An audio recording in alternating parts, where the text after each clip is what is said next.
Сәлеметсіздер ме, құрметті тыңдаушылар. Бүгінгі біздің сабағымыздың лексикалық тақырыбы қарым-қатынас. Грамматикалық тақырыбымыз сұрау есімдігі. Бүгінгі сабағымыз В1 орта деңгей тыңдаушыларына арналады. Жалпы, қарым-қатынас адамдар арасындағы байланыстың орнауы мен дамуы, ортақ іс-әрекет қажеттілігі мен ақпарат алмасуды қамтамасыз ететін күрделі және көп жақты процесс болып табылады. Қарым-қатынас ол сөйлесу, ақпарат беру, ой алмасу, қабылдау және түсіну деген сияқты факторлардан тұрады. Жалпы қарым-қатынас кімдердің арасында жүзеге асады? Қалай жүзеге асады жалпы? Яғни тұлға арасында, ағайын-туыс, достардың және әріптестердің, ұстаздардың және сыныптастар, курстастардың арасында жүзеге асады. Енді жалпы айтқанда, қарым-қатынастың ең басты құралы адам болып табылады. Тақырыпқа қатысты жаңа сөздермен таныс болыңыздар. Қарым-қатынас, отношение, араздасу, ругаться, адал, честный, қамтамасыз ету, обеспечить, құрметтеу, уважать, байланыс, связь, ескі достар, старые друзья, мінез, характер, командалас, в одной команде, сыныптас, одноклассник, өкінішке орай, к сожалению. Келесі жазылым тапсырмасы. Сәйкестендіріңіз. Мына бірінші бағанда берілген сұраулы сөйлемдердің жауабын екінші бағаннан тауып, сәйкестендіріп, дәптерімізге жазамыз. Мысалы, үлгі ретінде, бұл сенің пәтерің бе? Жоқ, менікі емес, ағамдікі. Міне осы үлгіге қарай отырып, бірінші бағандағы сұраулы сөйлемдердің жауабын екінші бағаннан тауып, сәйкестендіріп жазамыз. Бүгінгі грамматикалық тақырыбымыз сұрау есімдігі. Жалпы сұрау есімдігі өзінің атында айтылып тұрғандай, сұрау мағынасында қолданылады. Есімдіктер жалпы заттың атын, сынын білдірмейді, бірақ солардың орнына жұмсалады.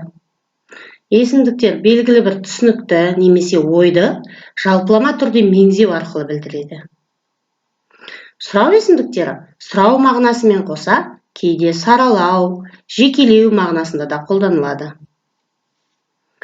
Сұрау есімдіктеріне кім, не, неше, қанша, қай, қайда, қалай, қашан, қайсы, қандай, нешеу, нешінші деген есімдіктер жатады. Мысалы, сіз қайда барасыз?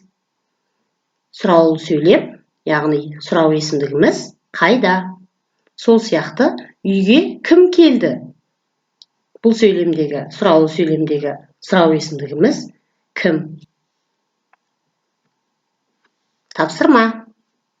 Берілген сұрау есімдіктерін пайдаланып, сөйлемдерді толықтырыңыз. Берілген сұрау есімдіктері немен, қайда, қашан, қалай, кімге, неше, қай, кім және қашаннан бері. Осы берілген сұрау есімдіктерін жаңағы бос орындарға қойып, көшіріп жазамыз. Оқылым тапсырмасы. Мына мәтінді оқыңыз. Тақырыбы шегенің ізі.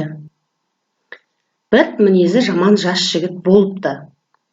Бір күні әкесі оған бір жәшік беріпті. Жәшіктің іші шегеге толы екен. Жігіт, әке, маған мына жәшікпен шеге не үшін керек деп сұрапты. Әкесі, достарыңмен әр жанжалдасып немесе ренжісіп қалған кезде, мына тақтайға бір шегеден қағып отыр депті. Алғашқы күні жігіт тақтайға 10 шеге қақты. Одан кейінгі апталарда жігіт шегенің санын азайта бастапты. Бір айдан кейін жігіт тақтайға мүлде шеге қақпапты. Бұл жайды әкесіне айтыпты.